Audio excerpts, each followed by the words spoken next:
ராம் ராம். வாழ்க வளமுடன். Voice of காஞ்சி நேயர் அனைவருக்கும் இனிய மாலை வணக்கம். இன்னைக்கு சிவன் ராத்திரி, சிவராத்திரி அப்படிங்கிறத பற்றி ஒரு பதிவு. சிவராத்திரி, சிவன் அப்படின்னாலே சிகப்பு அப்படின்னு பொருள். சிவராத்திரி அப்படின்னா அன்பானவன், அருள் கொண்டவன், கருணையே வடிவானவன், கொடுப்பவன் அப்படிங்கிற அர்த்தம். சிவனுக்கு உரிய சிவராத்திரி, சிவப்பின் உருவமான அந்த அன்பு கருணை கொண்ட சிவன் சிவராத்திரி அன்னைக்கு ஒரு வில்வ இலையை பறிச்சு போட்டா எவ்வளவு விசேஷம் அப்படிங்கிறத ஒரு கதை. ஒரு வேடன் ஒருத்தான் காட்டு வழியா போயின்னு இருக்கான். அப்போ அவனுக்கு கொஞ்சம் டயர்டாயிடுது. அவன் எதிர்பார்த்த மாதிரி எந்த விலங்கும் அவன்கிட்ட மாட்டிக்கல வேட்டையாட. டயர்டான உடனே ஏறி ஒரு மரத்து மேலே ஏறி உட்காந்துருக்கான். அது பார்த்தா வில்வ மரம். அந்த வில்வ மரத்துல ஏறி உட்காண்டிருக்கான். வில்வ மரத்தை அவன் காலை வச்சு இடுக்கி பிடிச்சுட்டு இருக்கான். அவனோட சிந்தனை எல்லாம் நாம கீழே விழுந்துடக்கூடாது, நேரம் இருக்கணும் அப்படிங்கிற எண்ணம். அப்படி பிடிச்சுட்டே கொஞ்ச நாளி தூங்கி போகிறான். தூங்கி போன உடனே அவனுக்கு அந்த பொழுது, அன்னைக்கு பொழுது கொஞ்சம் இருட்ட துவங்கிடுத்தோம். இருட்டு துவங்கின உடனே அவனுக்கு வேட்டையாடுறதுக்கான வசதி கிடையாது. ஸோ வீட்டுக்கு போகிறதுக்கும் வழி தெரியாது. கொடிய விலங்குகள்லாம் அங்கே நடமாடுற இடம்.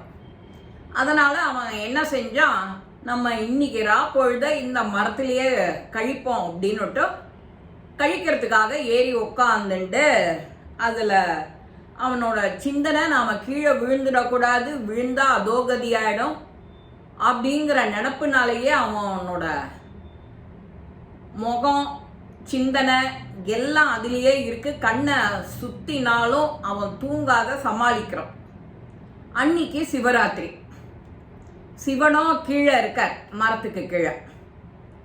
இவன் என்ன பண்றான், தான் தூங்கிடக்கூடாதுங்கிறதுக்காக ஒரு வில்வ இலையா பறிச்சு பறிச்சு பறிச்சு போட்டுட்டு இருக்கான். பறிச்சு பறிச்சு போட்ட உடனே அவனுக்கு சிந்தனை என்ன ஆறுது, அவனோட மனம் ஒரு மாதிரி கருணையா, அன்பா, தேஜஸா ஒளி வீசுறது. ஏன் அப்படின்னா அவனோட வழக்கம் வேட்டையாடுறது. வேட்டையாடுற சமயம் நிறைய மிருகங்கள் வரும். இவன் இந்த மனநிலையில இருக்கும்போது ஒரு பெரிய மான் கூட்டம் இவன் மரத்துக்கு கீழே வந்து நிற்கிறது. அவன் இந்த மானை பார்த்துட்டு அந்த மானை வேட்டையாட அதுக்கு மனசு இல்லை. பாவம், பெரிய மான் கூட்டம், அம்மா அப்பா அக்கா தங்க உறவுகளோட சந்தோஷமா இருக்கிற இந்த மான் கூட்டத்தை நாம போய் ஏன் வேட்டையாடணும் அப்படின்னு அவனுக்குள்ளர ஒரு கருணை வந்துடுறது. இது எப்படி இப்படின்னா, அவன் முதுகு தண்டு வடத்தெல்லாம் நேர வச்சுருக்கான் அந்த மரத்தில் உட்காண்டிருக்கும் போது.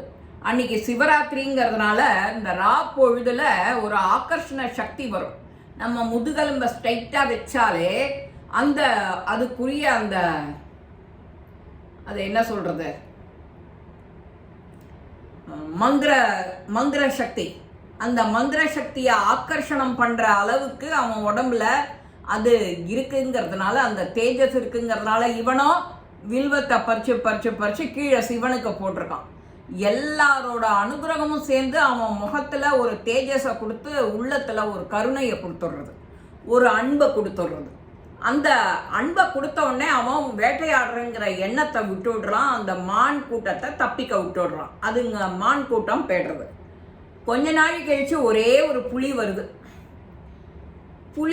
புலி வருதே அப்படின்னுட்டு இவன் பார்த்துட்டு நம்மளை புலி பார்க்கக்கூடாதுன்னு தன்னை மறைச்சுக்கிறான் அந்த மரக்கிளையில. ஆனால் மறைக்க முடியல. அதுக்கு மனுஷ வாடை தெரிஞ்சுடுத்தோ வந்து கரெக்டாக நிற்கிறது. இவனை பார்த்த உடனே அதுக்கும் ஏதோ ஒரு உணர்வு. இவனை அடிக்கணும், வேட்டையாடணும், அடித்து நாம் சாப்பிடணுங்கிற எண்ணத்தோட வந்த புலி இவனை பார்த்த நாளைக்கும் ஒரு கருணை வருது. அதுக்கும் வேட்டையாடாத திரும்ப போயிடுறது.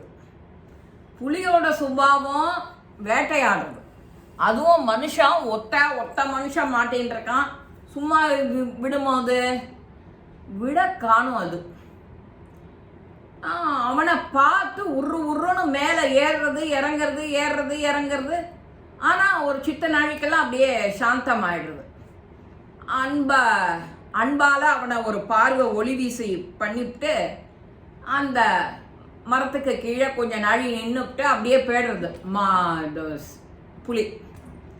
இப்போ மான வேட்டையாட வந்த இந்த வேட்டைக்காரனுக்கும் புலியை மனுஷனை வேட்டையாட வந்த புலிக்கும் அப்பேற்பட்ட மனநிலை வர்றதுக்கான காரணம் என்ன? நேரம். அது ஒரு வில்வ மரம். அந்த வில்வத்தினால அவன் அர்ச்சனை பண்ணியிருக்கான். அன்னைக்கு சிவராத்திரி. அவன் வாயிலேருந்து ஒன்று தெரியாது அவனுக்கு. ஆனால் வெறும் வில்வத்தை பறித்து போட்டிருக்கான். முழுக்க அவன் முழிச்சுண்டு அந்த இலையை பறித்து போட்டதுனால சிவராத்திரிக்கு சிவபூஜை செஞ்ச பலன் அவனுக்கு கிடைச்சி விடுறது. அப்பேற்பட்ட மனநிலையில உள்ளவனுக்கு இந்த அன்பும் கருணையும் வந்துடுறது. சிவன்னாலே அன்பு கருணை கொண்டவன், வள்ளல், சிகப்பானவன் அப்படின்னு பொருள். அதுவும் வில்வத்தால அர்ச்சனை பண்ணா கேட்கணுமா? சிவனுக்கு சந்தோஷம்தான், கூத்தாட்டம்தான். அந்த கூத்தாடுற நேரத்துல இவனுக்கும் வீட்டுக்கு போகணுங்கிற நினப்பு அப்பதான் வருது. மெதுவா கீழே இறங்கி பார்க்கறான் ஒரு சிவன். அவனை பார்த்துட்டு இருந்த புலியும் அந்த மான் கூட்டமும் எப்பேற்பட்ட பாக்கியம் அன்னைக்கு பண்ணினது. இவனை தீண்டாத போயிடுத்து. அவனும் மான தீண்டாத விட்டுட்டான். ரெண்டு பேருக்கும் உள்ள மனநிலை அன்னைக்கு அந்த வெளியில சொல்ற அந்த ஆகர்ஷண சக்தி தான். அந்த ஆகர்ஷண சக்தி அவன் உடம்புல ஊடுருவி அவனுக்கு அப்பேற்பட்ட ஒரு சாந்த நிலையை கொடுத்து, அன்பை கொடுத்து, கருணையை கொடுத்து, அதை கொலை பண்ணாத, அம்பி எய்யாத அப்படின்னு புலிக்கும் அந்த மனநிலையை கொடுத்து ரெண்டு பேரையும் சமநிலையா ஆக்கிடுறார் சிவன். சிவன் மட்டும் நீ வேண்டிக்கிறது வேண்டின்றேன்னா அடுத்த க்ஷணம் உனக்கு கிடைக்கும். அடுத்த யாரா இருந்தாலும் எந்த சுவாமியுமே கொடுக்காத பேர் இல்லை. அது வேற விஷயம்.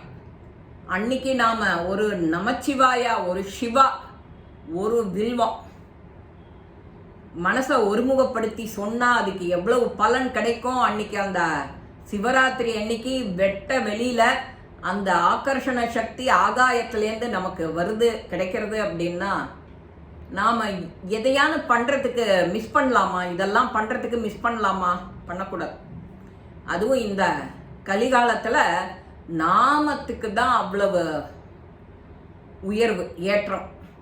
அதனால நாமளும் நாமத்தை உச்சரித்து எப்பப்போ டைம் கிடைக்கிறதோ சொல்லி அந்த நாமத்துக்கு ஒரு ஏற்றம் கொடுத்து, நமக்கு ஒரு ஏற்றம், நாமத்துக்கு ஏற்றம் நீ கொடுக்குற, ஏற்றம் கொடுக்குறேன்னா ஒரு 10 பேர் நீ சொல்கிறத கேட்டேன்னா இன்னொரு 10 பேர் ஜாயின் பண்ணிப்பா. நாமத்தினால உனக்கு ரொம்ப புண்ணியம் கிடைக்கும். அன்னைக்கு அந்த புண்ணியம் பலன் மட்டும்தான் உன் கூட வரும். காசோ பணமோ எதுவும் வராது. அதனால இந்த ஏற்றத்தோட நாமாவை சொல்லி ஓம் நமச்சிவாய வாழ்க, நாதன் தாழ் வாழ்க அப்படின்னு இந்த சிவபுராணத்தை அட்லீஸ்ட் ஒரு முறை பிரதோஷத்தன்னைக்கு, சிவராத்திரி அன்னைக்கு கார்த்தால எழுந்த உடனே சொல்லலாம். சிவாய நமச்சிவாயன் திருநீர் பூசிண்டாலே போதும். இப்பேற்பட்ட அனுகிரகம், அன்பாலும் அருளாலும் நிரப்பப்பட்ட சிவனோட அனுகிரகம் எல்லாருக்கும் பரிபூரணமா கிடைக்கும். இதுல சந்தேகம் கிடையாது. இந்த பதிவு உங்க எல்லாருக்குமே பிடிச்சிருக்கும். லைக் பண்ணுங்க, ஷேர் பண்ணுங்க, பெல் பட்டனை கிளிக் பண்ணுங்க, சப்ஸ்கிரைப் பண்ணுங்க, கமெண்ட்ஸ் பாக்ஸ்ல கமெண்ட்ஸ் போடுங்க. ஸ்ரீ மகாபெரிவா திருவடிகளே சரணம். நல்லதே நடக்கும். ஆனந்தமா இருப்போம் நண்பர்களே. வாழ்க வளமுடன்.